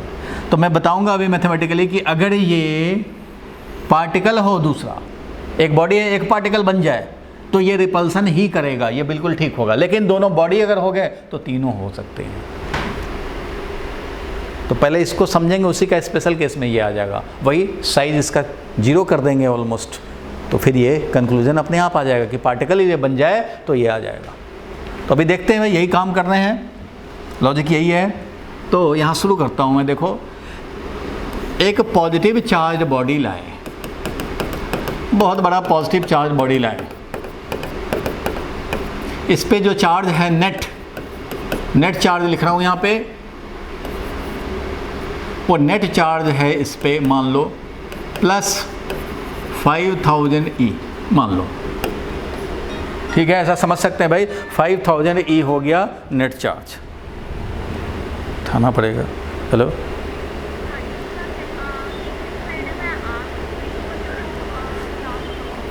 Ayodhya Chowk HDFC bank के ऊपर, नहीं और ऊपर आइए, और ऊपर आइए, और ऊपर। तो देखो भाई, एक ये नेट चार्ज इस पे हमने ये लिया, अब दूसरा एक बॉडी ले लेते हैं भाई। चलो दूसरा बॉडी ले लिया, दूसरा बॉडी ये लिया हमने, इस पे चार्ज कितना है, तो इस पे चार्ज है भाई मान लो नेट चार्ज हमने लिया प्लस 2E, ध्यान देना, इस पे नेट चार्ज हमने लिया प्लस 2E, सारे लोग देखो ध्यान से, इस पे प्लस 2E, तो ये भी तो पॉजिटिव हो गया, ये भी पॉजिटिव हो गया, दोनों पॉजिटिव बॉडी हैं। अब ध्यान से समझ लेना भाई, 10 मिनट में काम खत्म हो जाएगा, जो टाइम बचा है उसमें हो जाएगा ये क्वेश्चन, और इसको अच्छे से समझना है। देखो भाई, तो ये पॉजिटिव चार्ज, इधर भी पॉजिटिव चार्ज, अब यहाँ पे क्या होगा, तो ये अगेन वही काम करेगा भाई। अगर ये कंडक्टर है तो इंडक्शन, और इंसुलेटर है तो पोलराइजेशन। इससे होगा क्या, तो यहाँ कुछ निगेटिव डेवलप होंगे, कुछ इधर पॉजिटिव डेवलप होंगे, ठीक है भाई। मान लो फॉर एग्जांपल यहाँ पे निगेटिव डेवलप हुए, वो निगेटिव डेवलप हुआ मान लो -50E, तो यहाँ पे पॉजिटिव कितना डेवलप हुए बताओ। यहाँ पे इसने अट्रैक्ट किया, इसने जो अट्रैक्ट किया तो उससे यहाँ पे -50 डेवलप हुआ, मीन्स इफेक्टिवली 50 इलेक्ट्रॉन इधर आ गए। मान लो -50 डेवलप हुआ, तो इधर कितना डेवलप होगा, बोलो भाई बोलो, यहाँ कितना होगा पॉजिटिव चार्ज, बोलो भाई पहलवानों, यहाँ पे डेवलप होगा पॉजिटिव कितना 52E। क्यों, नेट चार्ज 2E था, तो इसलिए ये जो शिफ्ट हुआ 50, उसके करस्पॉन्डिंग 50 तो आना ही चाहिए, 2 और भी तो था, तो वो भी तो इधर ही अपीयर होगा, पॉजिटिव चार्ज इधर, नेगेटिव चार्ज इधर, 50E तो इधर 52E। बोलो भाई, इसमें कोई कन्फ्यूज़न नहीं है। और यहाँ पे देखो कि ये अगर R1 सेपरेशन पे है तो ये वाला R2 सेपरेशन पे है। अब फिर से मैं लिखूँगा इधर अट्रैक्टिव फोर्स, क्योंकि ये वाला क्या करेगा, इस नेगेटिव को अट्रैक्ट करेगा और इसको रिपेल करेगा, तो इसलिए अट्रैक्टिव फोर्स ये वाला और रिपल्सिव फोर्स, ये अट्रैक्टिव फोर्स और इधर ये रिपल्सिव फोर्स। तो ये दोनों हम लोग कैलकुलेट करेंगे, अट्रैक्टिव फोर्स भी और ये रिपल्सिव फोर्स भी। कैलकुलेट करेंगे। तो ये अट्रैक्टिव फोर्स का वैल्यू कितना होगा, तो वो वैल्यू बताओ भाई कितना हो जाएगा, बोलो 5000 E, इसका 50 E divided by R1 square, R1 square ये लिखेंगे भाई। अब रिपल्सिव फोर्स लिखेंगे, रिपल्सिव फोर्स कितना होगा वो हम लोग लिखना चाहते हैं। तो रिपल्सिव फोर्स देखो क्या होगा, रिपल्सिव फोर्स होगा ये वाला 5000 E, वैसे ही K डैश और 5000 E और इनटू क्या भाई 52 E डिवाइडेड बाई क्या भाई R2 स्क्वायर। बिल्कुल ठीक है भाई। तो ये मिला तुम्हें अट्रैक्टिव फोर्स, ये मिला तुम्हें रिपल्सिव फोर्स, इसमें कोई कंफ्यूजन नहीं है। और अब देखो कि इनमें कौन सा लार्ज होगा और कौन सा स्मॉल होगा। अगर दोनों सेम वैल्यू के हो जाएं तो नेट फोर्स 0, अगर दोनों सेम वैल्यू को हो जाएं तो नेट फोर्स 0, अगर अट्रैक्टिव ज़्यादा होगा तो नेट अट्रैक्शन, अगर रिपल्सिव ज़्यादा हो जाए तो नेट रिपल्सन। बोलो ठीक है। लेकिन इस बार ध्यान देने की बात यह है कि इस बार न्यूमरेटर सेम नहीं है। K dash 5000 E, K dash 5000 E, लेकिन 50 E इधर 52 E। तो यहीं पे समझने की बात है मेन। और अब आपको बताना है कि अट्रैक्टिव फोर्स ज़्यादा होगा या रिपल्सिव फोर्स ज़्यादा होगा।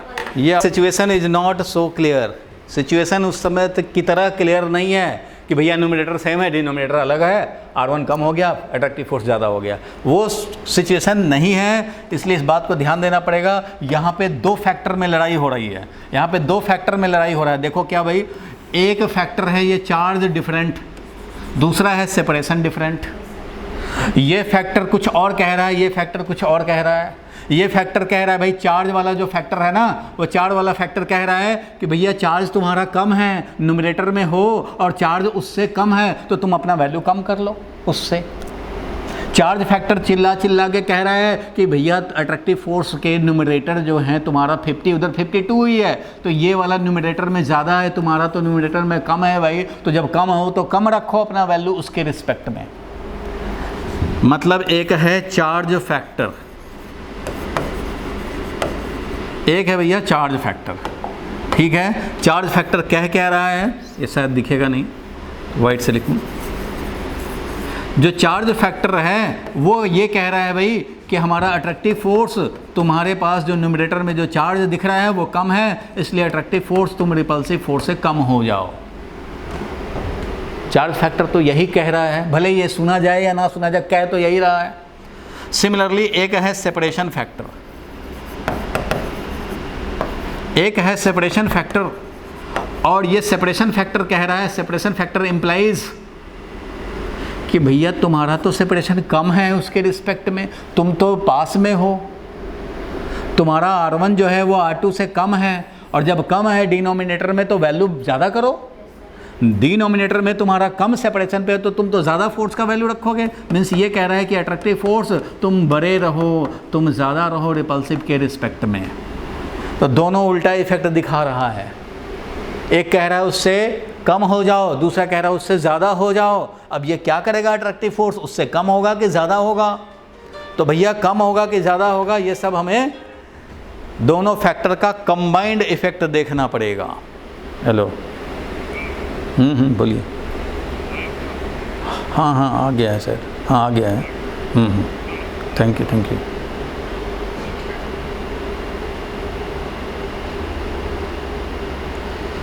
तो ये भी लिख लो भाई, दोनों फैक्टर अलग अलग लड़ाई कर रहे हैं, दोनों अलग अलग बात बोल रहे हैं।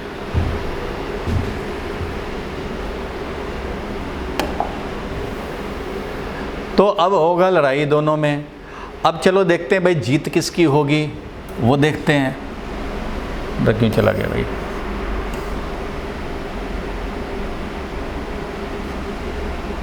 देखो, अब हम लोगों को देखना है कि आखिर इस लड़ाई का रिजल्ट क्या होगा। जब दोनों अलग अलग हैं, चार्ज फैक्टर और सेपरेशन फैक्टर दोनों क्या कह रहा है वो हम लोग समझ गए। चलो ठीक है।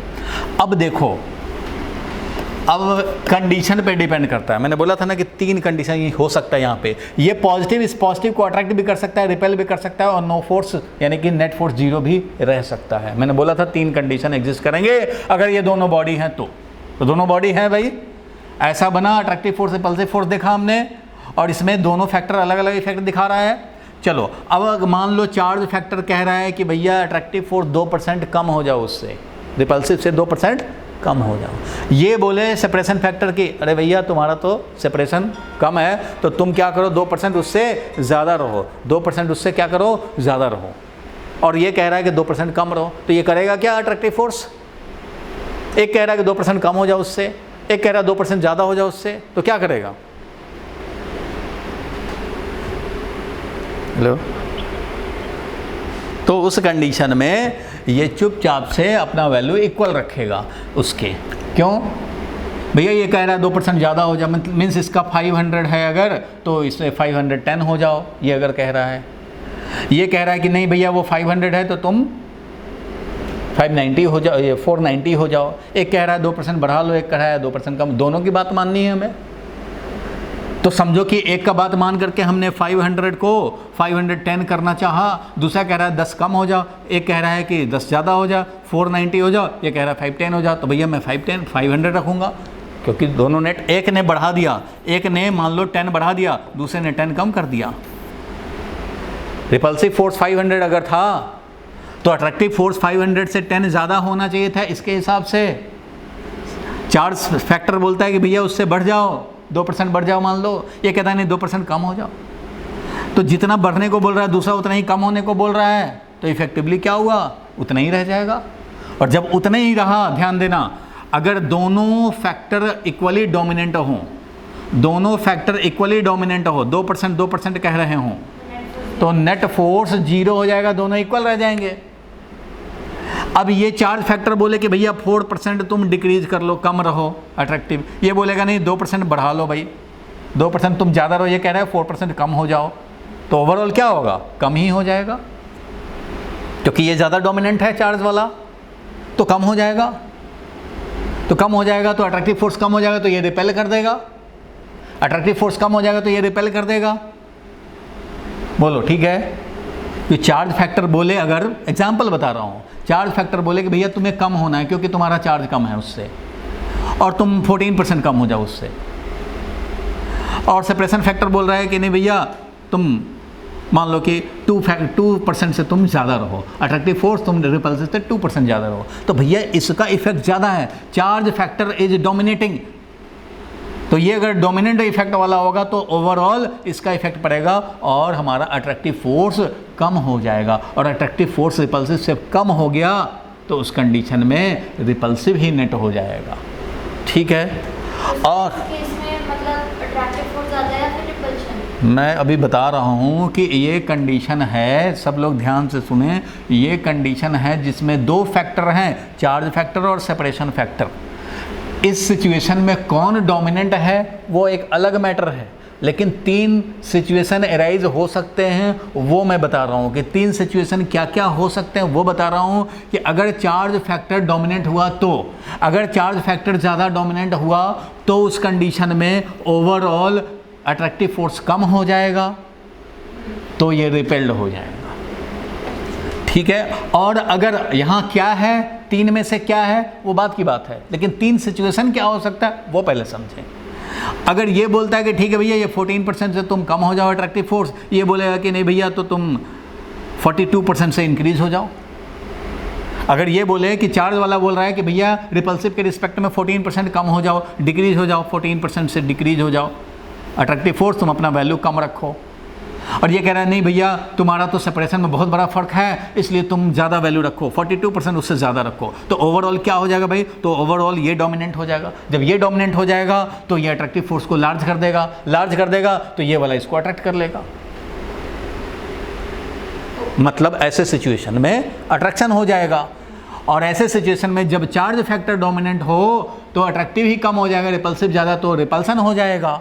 और जब दोनों इक्वली डोमिनेंट होगा तो ना अट्रैक्शन होगा ना रिपल्सन होगा, दैट इज नेट फोर्स 0 रहेगा। तो कौन डोमिनेंट है? 2 तो हैं लड़ने वाले, अब एक फादर है, मान लो एक बेटा उसका कह रहा है कि नहीं चलिए मेट्रो वॉक चलिए, और बेटी कह रही है नहीं सिटी सेंटर चलिए, तो भैया अब तो दोनों में हो गया, दोनों लड़ लिए, दोनों, अब तो फादर क्या करेंगे भाई? तो देखेंगे ना भाई इक्वली डोमिनेंस है तो भाई कुछ बीच का रास्ता निकालेंगे, बोलेंगे कहीं और चलो, और नहीं तो भाई नहीं बेटी को बहुत ज़्यादा मानते हैं तो बेटा को समझा देंगे यहाँ चलते हैं, बाद में देखा जाएगा, उसका कर लिया जाएगा। तो जो डोमिनेंट होगा वैसा ही तो बिहेवियर होगा। तो वैसे ही ये कह रहा है इसमें दो हैं फैक्टर, एक कह रहा है कम कर ले वैल्यू अपना, एक कह रहा है ज़्यादा कर ले अपना वैल्यू। भैया जिसका डोमिनेंसी होगा वो नेट इफेक्ट होगा। सर डोमिनेंट डिसाइडिंग होगा। हाँ, जो भी डोमिनेट करेगा वो डिसाइड करेगा कि अट्रैक्शन होना है कि रिपल्सन होना है या नेट फोर्स जीरो होना है। ठीक है, तीन फैक्टर, ये दो फैक्टर तीन तरह के सिचुएशन को एराइज करेंगे। ठीक है, अब मैं बताता हूँ कि किस सिचुएशन में अट्रैक्ट करेगा और कैसे ये रिपेल करेगा। अब यहाँ दिया हुआ तो नहीं वैल्यू है कि ये कितना चार्ज है, ये कितना चार्ज है और ये एग्जैक्ट कितना सेपरेशन है और ये इसका कितना मास है, जो मैं बता दूं कि कौन ज़्यादा होगा। सेपरेशन भी पता रहे तब ना एग्जैक्ट कि भैया ये 14 सेंटीमीटर है, ये 13 सेंटीमीटर है, या 14 है, ये 15 सेंटीमीटर है। तो अगर रहेगा तो वो वैल्यू डाल देंगे। 14 सेंटीमीटर पे मान लो ये है तो 14 सेंटीमीटर डाल दिया, ये वाला 15 है तो 15 सेंटीमीटर डाल दिया, ये 50 है, ये 52 है, सब वैल्यू डाल देंगे तो वैल्यू मिलेगा ना रिपल्सिव फोर्स अट्रैक्टिव फोर्स का। तो देख लेंगे कि दोनों कौन लार्ज है, उस हिसाब से काम हो जाएगा, पता लग जाएगा कि नेट क्या होना है। अभी जब तक नहीं दिया हुआ है तब तक तो हम लोग सिचुएशन केस ही बनाएंगे। तो हम लोग यहाँ पे लिखने जा रहा हूँ मैं केस नंबर 1। देखो ध्यान से, case number 1, if charge factor, अभी समझो, पहले समझो, if charge factor is more dominant, अगर ये ज़्यादा डोमिनेंट हो, if charge factor is more dominant, more dominant कब होगा ये बताओ? चार्ज फैक्टर ज़्यादा डोमिनेंट कब होगा?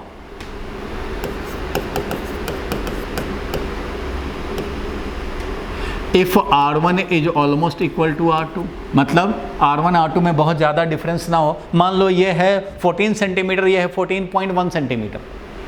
अगर ऐसा हो तो इसका डिफरेंट होना बहुत ज़्यादा मायने नहीं रखेगा। ये 14 है, ये 14.1 है, लेकिन ये अगर 50, मान लो ये अगर 50 है और ये 500 हो जाए तो ये तो ज़्यादा डोमिनेंट इफेक्ट डालेगा। समझ गए बात? तो ये तब होगा जब R1 almost equal to R2 हो और चार्ज में जो डिफरेंस आए वो बड़ा है। चार्ज में डिफरेंस क्या है भाई? तो नेट चार्ज जो सेकंड बॉडी पे है वो लार्जर हो।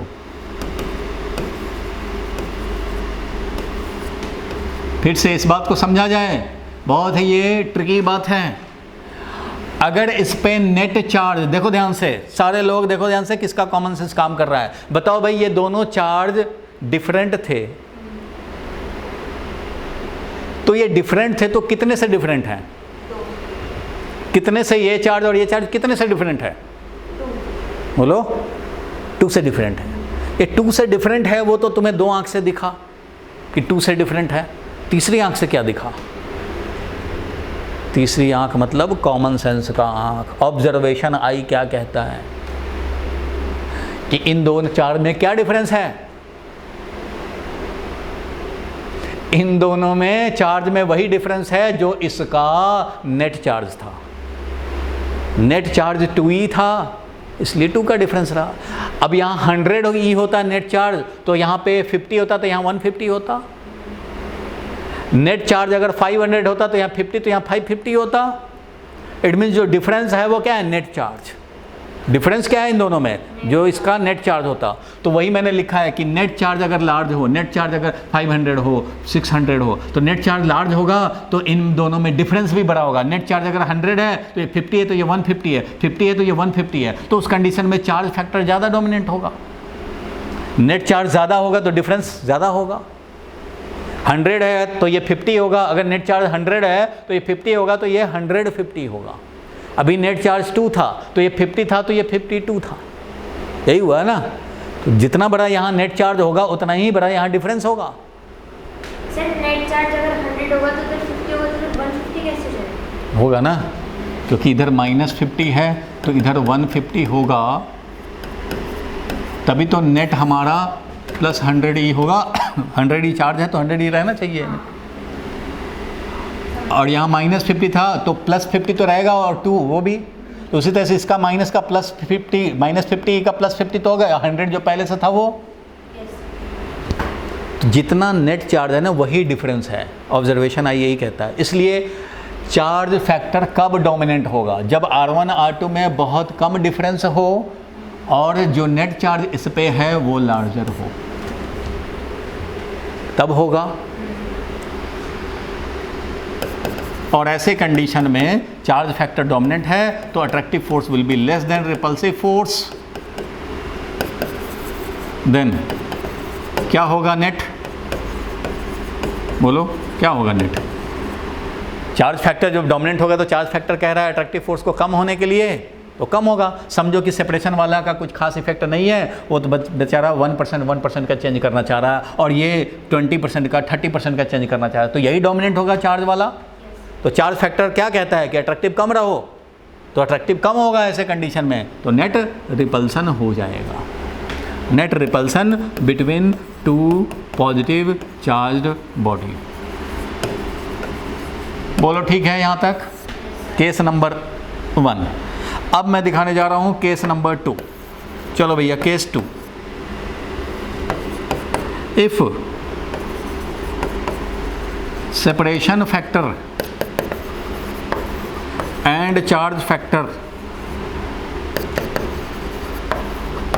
इज इक्वली डोमिनेंट, अगर मान लो इक्वली डोमिनेंट हो तो क्या होगा? अगर इक्वली डोमिनेंट हो तो क्या होगा? एक 2% बढ़ाना चाह रहा है, 2% कम करना चाह रहा है, तो बताओ क्या होगा? लिखो मत अभी भाई। अगर अट्रैक्टिव फोर्स जो चार्ज फैक्टर है और इधर सेपरेशन फैक्टर है, दोनों इक्वली डोमिनेंट, एक बोल रहा है 2% ज़्यादा हो जा भाई, ये कह रहा है 2% कम हो जाए, ये कह रहा है 2% ज़्यादा हो जाए उससे, तो ऐसे कंडीशन में क्या होगा? दोनों इक्वल होंगे। दोनों इक्वल होंगे, ना तो ये ज़्यादा हो पाएगा उसके हिसाब से और ना कम हो पाएगा, तो ज़्यादा कम नहीं होगा तो इक्वल रह जाएगा, तो रिपल्सिव फोर्स और अट्रैक्टिव फोर्स इक्वल हो जाएंगे, तो नेट फोर्स 0 हो जाएगा। बोलो ठीक है? तो ऐसे कंडीशन में पॉजिटिव चार्ज बॉडी और positive charge body no force, net force 0 है। बोलो ये भी क्लियर हुआ? अभी लिखना थोड़ा देर के लिए रोक लें अगर, क्योंकि समझने वाला पॉइंट है, यहाँ पे थोड़ा भी मिस होगा तो गड़बड़ हो जाएगा। तो अब मैं बता रहा हूँ भाई case number 3। If separation factor is dominant,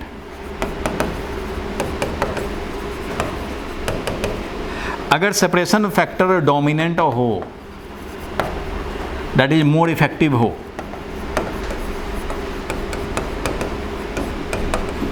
तो उस कंडीशन में क्या होगा? अब बताओ पहले कि सेपरेशन फैक्टर कब डोमिनेंट होगा? जब R1 ज़्यादा डिफरेंट हो R2 से, मतलब साइज जब लार्ज हो, भैया जितना बड़ा इसका साइज होगा उतना ही तो R1 R2 में डिफरेंस। अब ये इतना बड़ा लेते तो R1 इतना R2 इतना हो जाता, तो साइज अगर दूसरे बॉडी का ज़्यादा है तो उस कंडीशन में R1 और R2 में बहुत ज़्यादा डिफरेंस होगा। ये कहेगा मान लो ये है 4 वैल्यू और ये है 400, ये 4 वैल्यू है, ये 400 वैल्यू हो जाए, 4 और 400, तो भैया इसका इफेक्ट बहुत ज़्यादा होगा। और ये भी हो जाए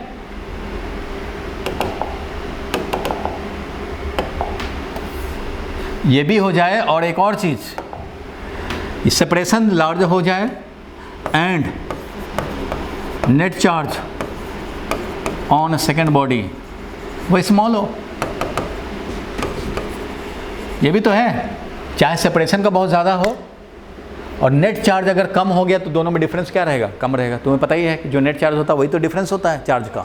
तो चार्ज फैक्टर अगर 2E था, इसलिए 2 का डिफरेंस था, तो ये बोलेगा, ये मान लो अगर बढ़ाना चाह रहा है, इसको कम करना चाह रहा है अट्रैक्टिव फोर्स को, तो बोलेगा 1% कम हो जाओ भाई, इससे थोड़ा ही सा तो तुम उससे कम हो, 1% कम हो जाओ, कोई बात नहीं। लेकिन सेपरेशन वाला तो चिल्ला चिल्ला के बोलेगा कि भैया तुम्हारा तो सेपरेशन बहुत कम है, तुम बहुत ज़्यादा वैल्यू के रहने वाले हो। तो ऐसे कंडीशन में सेपरेशन फैक्टर डोमिनेंट हो जाएगा, और सेपरेशन फैक्टर डोमिनेंट हो जाएगा तो बताओ इस कंडीशन में अट्रैक्टिव फोर्स क्या हो जाएगा? अट्रैक्टिव फोर्स बोलो क्या हो जाएगा भाई इस कंडीशन में? जब हमारा सेपरेशन फैक्टर डोमिनेंट हुआ तो attractive force will be more than, जो डोमिनेंट होगा समझो दूसरे को देखना नहीं है, तो जो डोमिनेंट हुआ, सेपरेशन फैक्टर डोमिनेंट हुआ तो attractive force will be more than repulsive force, और ऐसे कंडीशन में हमारा नेट क्या हो जाएगा? अट्रैक्शन। नेट क्या हो जाएगा? अट्रैक्शन। मतलब एक positive body attracts positive body, ये वाला हालत बन जाएगा। मतलब पॉजिटिव पॉजिटिव में अट्रैक्शन भी हो सकता है। कब हो सकता है? जब दूसरा चार्ज भी अप्रिसिएबल साइज का हो, नेग्लिजिबल साइज का ना हो, अप्रिसिएबल साइज का हो, और उस पर चार्ज ज़्यादा हो, नेट चार्ज ज़्यादा हो तो रिपल्सन हो जाएगा,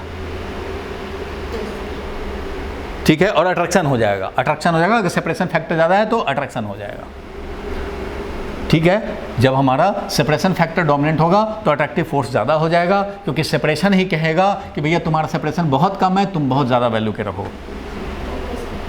बोलो ये क्लियर है? तीन केस लिखो मत अभी, 3 केस क्लियर है। बॉन्ड डोमिनेंट होगा वो तो सब डिपेंड करेगा भैया क्या R1 R2 है और क्या नेट चार्ज है, इस पे डिपेंड करेगा। तो एग्जैक्ट बात तो भाई, लेकिन क्वेश्चन में अगर पूछा जाए, क्वेश्चन में पूछा जाता है उसका आंसर क्या लिखा हुआ होता है वो मैं बता रहा हूँ अभी, वो मैं बोलता हूँ। देखो ये लिखा जाता है, क्वेश्चन था can a positive charge body attract another positive charge body, if yes how. तो इसका आंसर लिखा हुआ होता है प्रदीप दिनेश में कि yes A positive charge body can attract another positive charge body if one charge is very large and the other charge is very small. Other charge is very small, other charge क्या हो? Very small हो। Other charge क्या हो? Very small हो but of appreciable size. तो उस condition में case 3 आ जाता है। हाँ केस 3 आ जाएगा ना, केस 3 आ जाएगा तभी होगा ऐसा। पॉजिटिव पॉजिटिव को कैसे अट्रैक्ट कर पाएगा? अट्रैक्ट तभी कर पाएगा जब अट्रैक्टिव ज़्यादा हो। अट्रैक्टिव ज़्यादा कौन कराएगा? सेपरेशन फैक्टर, यानी कि अप्रिसिएबल साइज का हो, साइज हमारा लार्ज हो बट नेट चार्ज इस पे कम हो। नेट चार्ज जब दोनों दूसरे पे कम होगा तो क्या होगा? चार्ज का डिफरेंस इतना कम होगा, एक 50 एक 51 है, दोनों ऑलमोस्ट सेम ही इफेक्ट वाले रह जाएंगे, सेपरेशन वाला डोमिनेट कर जाएगा और अट्रैक्शन करा देगा। ये बात समझ में आ गई? क्लियर है यहाँ तक? अब 1 मिनट और भी सुन लो भाई, इसके बाद आज का क्लास ही खत्म हो जाएगा, फिर नोट कर लेना। एक बात और जो मैं क्लियर कर दूं कि अगर दूसरा बॉडी जो है पॉजिटिव वो पार्टिकल होता तो अभी देखो इफ सेकेंड बॉडी पार्टिकल होता तो क्या होता? साइज 0 होता। साइज 0 होता तो R1 इक्वल टू R2 होता। दूसरा अगर पार्टिकल है, ये तो बॉडी है, दूसरा वाला जो पार्टिकल है तो size tending to 0 R1 equal to R2 होता। और जब R1 इक्वल टू R2 होता, जब R1 इक्वल टू R2 होता तो सेपरेशन फैक्टर अपना काम करना बंद कर देता, तो फिर तो हमारा चार्ज वाला फैक्टर ही काम करता। और चार्ज फैक्टर क्या बोलता भाई? देखो R1 इक्वल टू R2 हो गया, लेकिन चार्ज का जो डिफरेंस होता तो चार्ज फैक्टर चिल्ला चिल्ला के बोलता है इसको कि अट्रैक्टिव फोर्स तुम उससे कम रहो, अट्रैक्टिव फोर्स तुम उससे कम वैल्यू का रहो। मीन्स यहाँ पे attractive force less than repulsive force होता, और लेस देन रिपल्सिव फोर्स होने का मतलब क्या होता? Net repulsion. बोलो होता कि नहीं होता? It means A positive charge body अगर दूसरा पॉजिटिव चार्ज पार्टिकल है तो रिपेल ही करेगा। वही 9/10 वाला कॉन्सेप्ट। एक बॉडी है, दूसरा पार्टिकल हो गया तो रिपेल ही करेगा, क्योंकि सेपरेशन फैक्टर गया, रिपेल ही करे। लेकिन एक पॉजिटिव है, दूसरा पॉजिटिव बॉडी है, तो तीनों में से कुछ भी हो सकता है। बोलो क्लियर हुआ? पक्का? ऑनलाइन वाले बोलो भाई क्लियर है यहाँ तक? तो अब हम लोग नोट करेंगे। कैसे नोट करेंगे भाई? तो सबसे पहले तो ये वाला तुम काम करोगे, ये वाला तो नोट किया था पहले, ये वाला नोट किया था। चार्ज फैक्टर था, एक सेपरेशन फैक्टर लिखा था। केस 1 लिखेंगे, केस 1 लिखेंगे, फिर केस 2 लिखेंगे,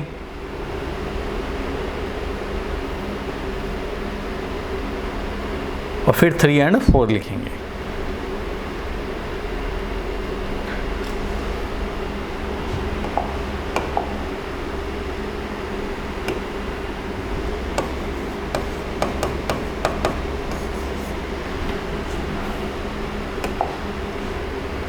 तो सर कंक्लूजन में यही है ना कि पॉजिटिव पॉजिटिव हो तो इन तीनों में से कोई भी केस हो सकता है। पॉजिटिव पॉजिटिव में कुछ भी हो सकता है,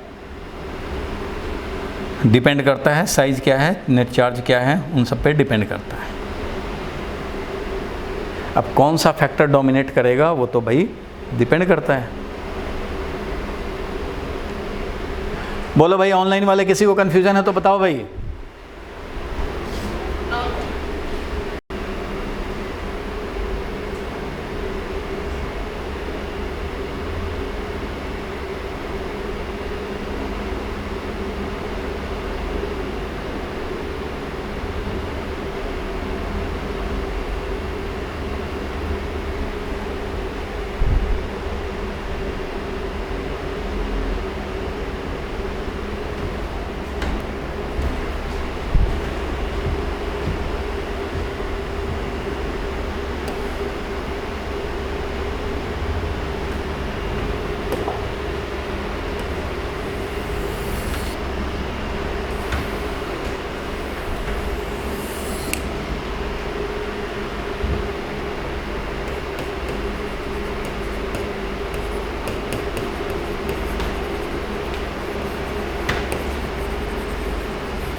हैंड से पॉजिटिव चार्ज बॉडी